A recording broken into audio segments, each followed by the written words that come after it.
നമുക്ക് മറ്റേ മഹലിനെ തോൽപ്പിക്കണം. നിങ്ങൾക്ക് എത്ര പൊതി കിട്ടിയത്? 1.5 കിലോ. ഞങ്ങളൊക്കെ 5 കിലോ കൊടുത്തത്. ഇറച്ചിന്റെ കണക്കും കിൻഡലൊന്നും അള്ളാഹ്ക്ക് കേൾക്കേണ്ട കാര്യമില്ല. സുബ്ഹാനല്ലാഹ്.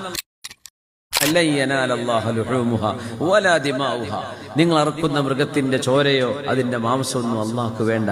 വലാകി യനാലുഹു തഖ്വ മിൻകും. ഉദ്ഹിയത്തിനെ കുറിച്ച് പറഞ്ഞതാ. നിങ്ങളുടെ ഖൽബിൽ അള്ളാഹുവിനെ കുറിച്ച് എത്ര ബോധമുണ്ട്, ഇത്രയേ അള്ളാഹു നോക്കുന്നുള്ളൂ. ഇറച്ചിന്റെ കണക്കും കിൻഡലൊന്നും അള്ളാഹ്ക്ക് കേൾക്കേണ്ട കാര്യമില്ല. സുബ്ഹാനല്ലാഹ്. അതുകൊണ്ട് ഈ പെരുമ കാണിക്കാൻ ചെയ്യുന്ന പണിയൊക്കെ ഒന്ന് നിർത്തിക്കളെ. അള്ളാഹുവിന്റെ പെരുന്നാളിൽ ഇഷ്ടപ്പെട്ട അമല് ജനങ്ങൾക്ക് മാംസം വിതരണം ചെയ്യലാണ്. അതുകൊണ്ട് ചെയ്യലാണ്. നമ്മൾ അങ്ങനെയല്ല പറയാം, നമുക്ക് മറ്റേ മഹലിനെ തോൽപ്പിക്കണം, നമ്മൾ അവര് ചെയ്തതിനേക്കാളും കൂടുതൽ ചെയ്തു എന്ന് വരുത്തണം. നിങ്ങൾക്ക് എത്ര പൊതി കിട്ടിയത്? 1.5 കിലോ. ഞങ്ങളൊക്കെ 5 കിലോ കൊടുത്തത്.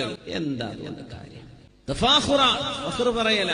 ഇതൊന്നും അള്ളാഹുവിന്റെ അരികത്തേക്ക് എത്തണില്ല. ഇതൊക്കെ സ്റ്റാമ്പ് ഒട്ടിക്കാത്ത കത്ത് തിരിച്ചു പോരുന്ന പോലെ തിരിച്ചു പോരും. സമാഇൽ മുഅല്ലഖായി കിടക്കുന്ന, മേലോട്ട് പോകില്ല. അതുകൊണ്ട് മുഅ്മിനെ, ഗൗരവം നമ്മൾ ചെയ്യുന്ന കർമ്മങ്ങളുടെ വലുപ്പത്തിലല്ല, അതിന്റെ ക്വാളിറ്റിയിലാണ്. നബി ഞങ്ങളോട് സ്വഹാബിമാര് ചോദിച്ചു, നബിയെ പെരുന്നാളിന് ഉദ്ഹിയ്യത്ത് അറുക്കുന്നുണ്ടല്ലോ, എന്താണ് ഈ ഉദ്ഹിയ്യത്തിന്റെ അവസ്ഥ? ഈ അറവ് മൃഗങ്ങളുടെ അവസ്ഥ എന്താണ്? എന്തിനാ നബിയെ ഈ അറവ്? ഇത് നിങ്ങളുടെ ഉപ്പയായ ഇബ്രാഹിം അലൈഹിസ്സലാം ചെയ്തു വെച്ച നന്മയാണ്. ആ നന്മയാണ് നമ്മൾ പിൻപറ്റുന്നത്.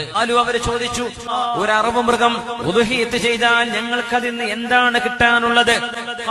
ആ ജീവിയുടെ, ആ മൃഗത്തിന്റെ ഓരോ രോമത്തിനും എണ്ണമനുസരിച്ച് അള്ളാഹു നിങ്ങൾക്ക് നന്മകൾ രേഖപ്പെടുത്തുമെന്ന് അഷ്റഫുൽ ഖൽഖ് റസൂലുള്ളാഹി സ്വല്ലല്ലാഹു അലൈഹി വസല്ലം. അതുകൊണ്ട് ഇബ്രാഹിം നബിയുടെ ആ ഒരു മാതൃക നിങ്ങൾ പിൻപറ്റണം. ഉദ്ഹിയ്യത്ത് അറുക്കുകയും ആ മാംസം പാവപ്പെട്ടവർക്ക് വിതരണം ചെയ്തു കൊടുക്കുകയും വേണം.